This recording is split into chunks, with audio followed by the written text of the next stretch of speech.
Okay, so I'm gonna try to do this, let's go, with just one hand since I'm holding the phone. And they're doing a bajillion things of construction around us, so I'm sorry if you can't hear me. All right, so I started doing e-collar work with her. Let's go. Good girl.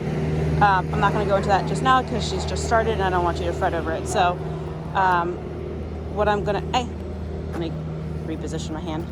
What I'm going to go over today is how to walk her on a leash. So let's go. She's very reactive to everything. I'm going to start over here where it's not where there's no one around. Okay, so hey, let's go is the command I use when she is starting to pull. I use leash pressure backwards a little bit to help fix her. So I'm not going to take off that leash pressure. So the leash pressure is a tense leash. I'm not going to take off that pressure until I have her where I want her. So I want her, it's hard to tell in this camera, I want her level with my left leg. So right now she's exactly next to my left leg. Anytime she gets a little bit farther ahead, I'm just going to pull back until she fixes it. A lot of times I will use, nope, that's it. I will use my other hand to kind of gesture her backwards also, and I use spatial pressure. So if we're walking, if I turn and move into her, good. I want her to move backwards a little bit. I will keep walking into her until she's where I want her to be. So I'm just showing you, for example, as soon as she gets back to where I want her to be, I relieve that spatial pressure. So I stop moving into her. So I'm gonna demonstrate right here. Let's go.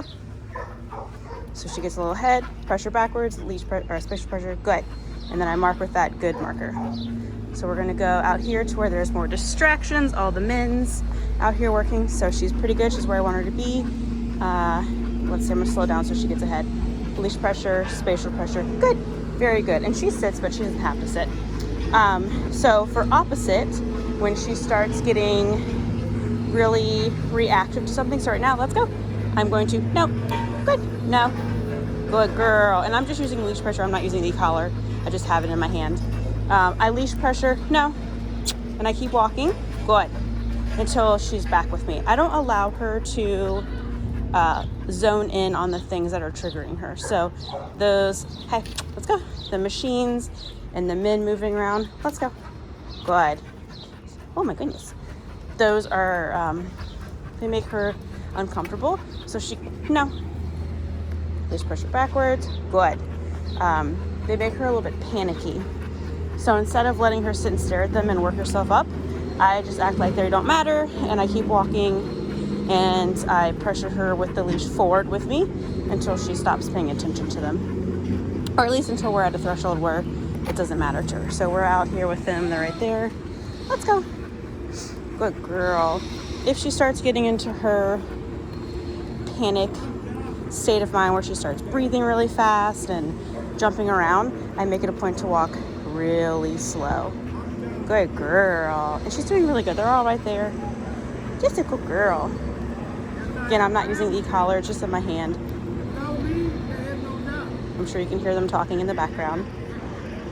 Good girl. No, let's go. Good. So anytime she starts like scanning around and freaking out, I just say, no, let's go, to help show her what I need her to be doing. And up here is a really big truck that's on, so I'm probably not going to take her there just yet. I don't want to take her over threshold to where she super shuts down. We're not there yet, and I know that that's a trigger because I've already walked her past that. So right here, she's starting to panic walk faster than me. She always likes to go towards the kennel door because she knows it's safer in there. I don't ever let her drag me to the door. I make it a point to keep walking to just the space where I want to walk. And then when she settles down and walks with me, no, let's go. Good girl. Then we'll go towards the door. So right there, she started freaking out about the big machine that just turned on. And I told her, no, good girl. Let's go. So right now she's getting a little ahead. Space pressure, good. Let's go. Let's go. Excuse me. Good job. So she's definitely She's not relaxed right now. Nope, let's go. Good. Nope, let's go. Good. I'm not gonna allow her to look at that. The backup beepers are on. So yeah, she's definitely anxious, but she's not panic, spooking, and jumping all around like she was the first day we started coming out here and working with things. And the first day there was just normal traffic. Now we got all this stuff to deal with. No, let's go. What? Very good. Sit. Good. Stay. Ah. Stay. Good girl. Come. Good girl. Sit. Very good. All right.